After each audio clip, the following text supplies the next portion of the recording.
Hey there, this is Tommy Gunn. Welcome to the Mental Wealth Network. No. We are not the Mental Wealth Network. We are the X-Gen Wellness Network. I think you probably noticed that I had changed the name to my YouTube. Wasn't sure, just started this thing. Obviously, I'm no expert here. So I was just kind of looking at the viewership and everything, and I thought maybe did some research, and I think wellness, older aging and things like that are probably a little bit more suitable. They're more popular content than psychology and counseling. That might be a little bit boring for some people, I don't know, but I'm still going to integrate it because that is my career. I'm a professional therapist, LMHC, LPCC, and I'm still going to integrate these things because I think even at our age, we need to take care of ourselves. We need to integrate practices because, as you know, all of us that grew up in the 70s and 80s, we didn't really have any type of counseling. I guess it's probably available. We just didn't know it. I guess our parents raised us a little bit differently. We didn't have tablets and iPhones and all that kind of stuff. We just had the basic philosophy of shut up and deal with it. That's kind of what our parents wanted us to do. There was no crying or whining about these kind of things. If we had a problem, you just shut up and deal with it. And unfortunately, that kind of carried on to our lives and probably led to a lot of communication deficits within our age bracket, the 15 up population. That we probably need to look into that and work on ourselves. So if you haven't gone out and sought counseling for certain things, traumas and stuff like that in your life, I highly suggest you do. Me, as is my practice, I do something called EMDR, eye movement desensitization reprocessing, which works wonderful for trauma. There's also hypnosis, which is a great thing, can be used for relaxation, trauma, smoking cessation, all that kind of stuff. I haven't gotten that far yet, but I do a little bit of it. It's pretty good stuff. So, but yeah, like I said, we were not expected to go out there and seek out counseling or help for any of our problems. We were just told to deal with it. That was the generation we lived by. So these days there's a lot more going on. There's counseling, and I used to go into preschools and daycares, all that kind of stuff, to see children through a little agency that only catered to, I think it was 12 and under. So that was an interesting job. That was one of my first contract jobs when I became a counselor. It was, going into daycares, and you kind of saw how chaotic things were. There's kids running around not listening to anything, and you wonder how these kids became that way. So I'd say probably a lack of parenting in some aspect or another, because you'd have these kids that were there day after day. They literally drop their kids off at like 6:30 at the crack of dawn and pick them up as late as possible, so that they didn't have to deal with them all day. And then that's kind of what creates those kind of behaviors. You're not seeing your kids, you're not really parenting. So we didn't have that option when we grew up. Or usually, I don't know about you guys, but my household was a single income household. Mom stayed home, took care of the kids. We went to school, always come home and mom was home. So it was definitely a different generation back then. But then we were able to go out and do a lot of different things without the fears of, people don't care these days. They'll run you over, they'll hit you in their car and just keep taking off. That's one thing I notice a lot. I mean, that literally happens here in Florida. I don't know about anywhere else, but I think Florida probably has the worst drivers probably in the country, and that's why we pay an outrageous amount for auto insurance. Yeah, it's a terrible system they got down here. You basically have to sue your own insurance company, and you have to make sure you got enough coverage to sue your own insurance company. So it's a really messed up system. But, you know, we pay up the nose for it, just, I guess, to live in paradise. Paradise for some, not paradise for everyone. So I'll tell you that. It's not my paradise right now. It's like 97 degrees with 100% humidity. So as soon as I walk out that door tonight, I'm going to be drenched with sweat. So I think my paradise would be somewhere up a little bit further north. Not too cold, not too hot. Maybe some mountains and stuff. So one of these days I'll make it there. So, but, you know, back to what I was talking about. Yeah, our generation was definitely brought up differently. We were able to go out and do things and not have to worry about all the crazy problems that they have today. I guess they existed, but not on such a large scale. I mean, you can't even have your kids go down the street. If you look in your on your registries, your local registries, there's probably 1 million sex offenders throughout your entire neighborhood, and that's just, you know, those ongoing worries. It would be really tough to bring up little kids in this world. I don't envy a lot of these younger parents are going to have to deal with that, you know, between that and economic conditions the way they are now. But those were the 80s. The 80s was probably not even probably, the 80s were the best times ever. So anybody out there who doesn't know about the 80s, you need to do some research, because it was a great time. So tons of stories about that. You can see different television shows depicting the 80s, and it was definitely different. You watch a TV show these days, and everybody is on their cell phones. You go outside, everybody's on their cell phones. You go into schools, everybody's on their cell phones. They say that you're not allowed to have cell phones in schools, but that is definitely not true. I mean, as much as they can control it, I guess. There's certain times that you can take out your cell phone, and I know there's kids that are just sneaking their cell phones and not getting caught with it. I mean, I hear about it all the time. I'm a therapist who works with children, teenagers, adolescents. They tell me all the little secrets. I guess they have these little flash drive looking vape things. There's kids smoking vapes during class. I mean, it's just crazy. I never thought we would have come this far as all the technology. It's been good in some ways, but it's not been good in other ways. But I think overall, we're on the kind of decline now. Everybody has been exposed to social media, or I'd call it anti-social media, because I think it really does make us less social. We can't interact anymore. What's wrong with people these days? You know, they can't seem to talk. They can't seem to make plans. They can't do anything. There's no initiative, I guess. You have to be really the one person that's going to go out there and facilitate everything. Otherwise, you can leave it to people to make plans, and they'll never follow through. So at least that's my experience. As a Gen X adult, I hear this from a lot of people, though, but, you know, we used to go out and party and drink and all that kind of stuff when we were younger, and then as you age and you're like, oh, I don't want to do that anymore, guess what? All your friends start disappearing. I guess you're not fun anymore because you don't want to go out there, party, drink, have fun. Gets a little bit lonely there, but I'll deal with it, you know. I just hang out with my immediate family there. But yeah, that's definitely something that I talk to a lot of people. Being a therapist, I talk to people who are recovering alcoholics, and they say the exact same thing. It's so difficult that, you know, you get rid of that peer group that got you into all that trouble, and, you know, that ended you up in detox and all that kind of stuff. And then you try to come back, and you try to be very careful about the people you associate with, because yeah, that can kind of make you or break you. That can, you know, difference between your sobriety and, you know, the rest of your life going back down the same path that you traveled the first time. But yeah, it's definitely a different world here. And one thing I want to talk about is I've noticed that first generation of kids that are kind of they grew up on social media.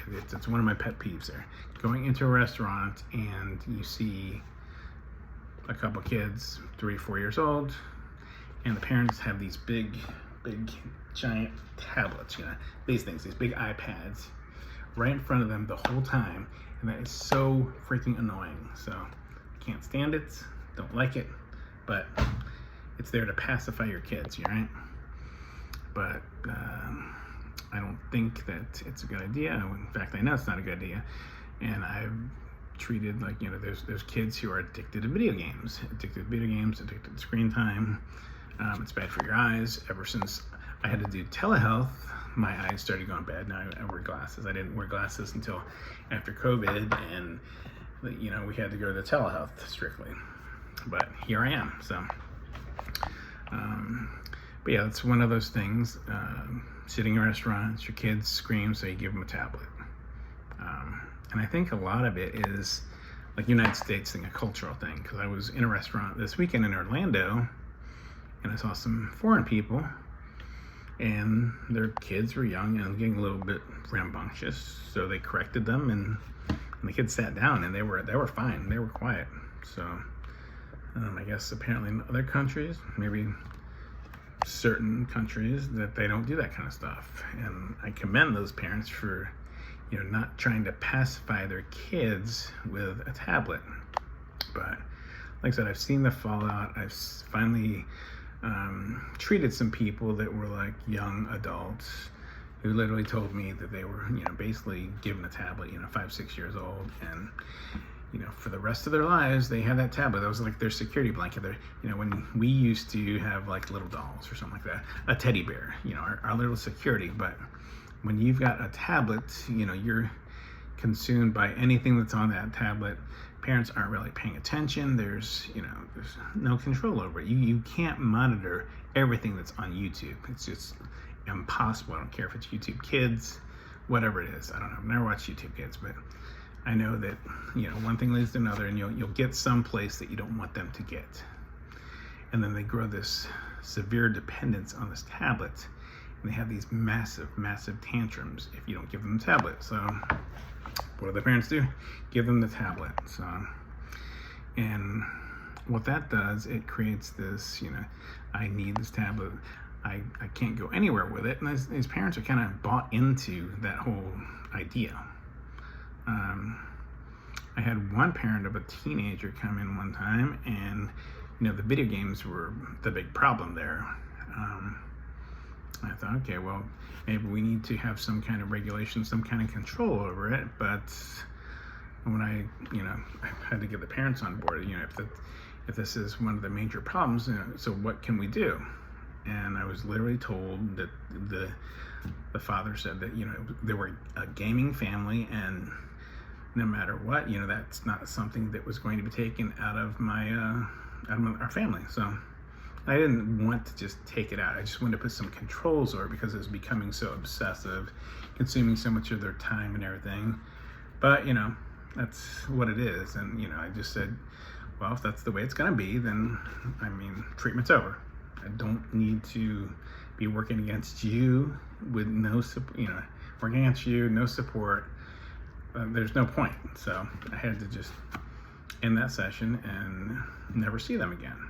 But that's the kind of thing you have to deal with these days, and kind of blows my mind because I used to be into video games as a young child, and I remember that. I remember those times. I remember one time when I was, I don't know, maybe 6, 7, I don't know. Back when we had the arcades. As regular, I guess arcades are coming back now. So, but we had the arcades, and I could vividly remember I was like addicted to like Pac-Man and Donkey Kong and all that kind of stuff. So, and I remember that day. I remember my parents taking me through the mall, and I started having this tantrum, whining and crying. My dad dragged me out of there, told me it wasn't going to happen. So that kind of put a stop on things.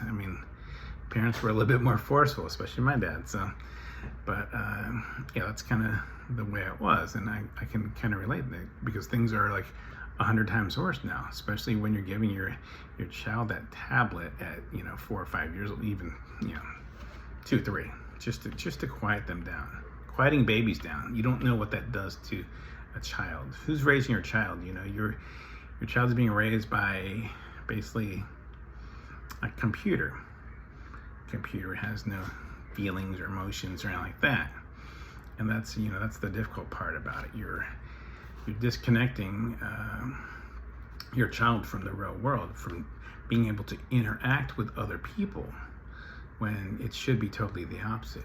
They should be interacting face to face, dealing with situations, being able to sit down at a restaurant, being able to sit down at a doctor's office without bouncing off the walls, and just behaving without a tablet, because there's going to be a time and a day that, you know, that tablet is not going to be available, and, you know, all heck is going to break loose at that point. So but, you know, this is kind of an ongoing problem, and I see it getting worse and worse. But about a year ago, I treated someone who was, like I said, an adult, a young adult, and a lot of his anxiety was brought on because he was raised in that fashion. So if you have that, you know, the constant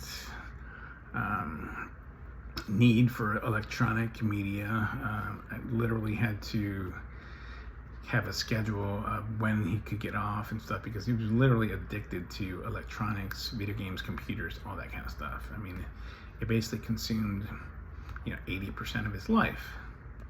And then he was working part-time, and then the rest of it was just like electronic media.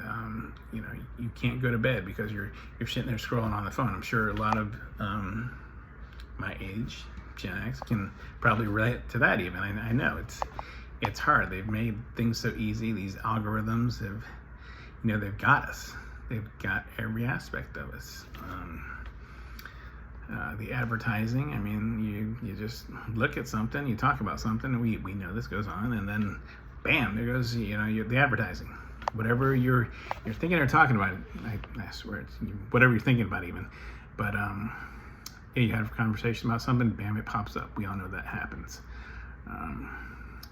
But there, you know, I see the definite decline in society and the inabilities to socialize. But I think it's kind of not just the newer generation, but the older generation too, because, you know, they're so consumed. You know, we're a nation of depressed, sick people, and we want anything to give us, you know, some kind of like give us a laugh or something like that. You know, we want that rush that kind of make us happy for a little bursts of happiness and make us laugh. And I guess that's what this digital entertainment does for us. But in those times that we don't have it, you know, we just kind of go back to the real world, and nobody wants to deal with the real world anymore. So unfortunately, but yeah, like I said, you know, something I really want to encourage is to be more social, to get out there and get your kids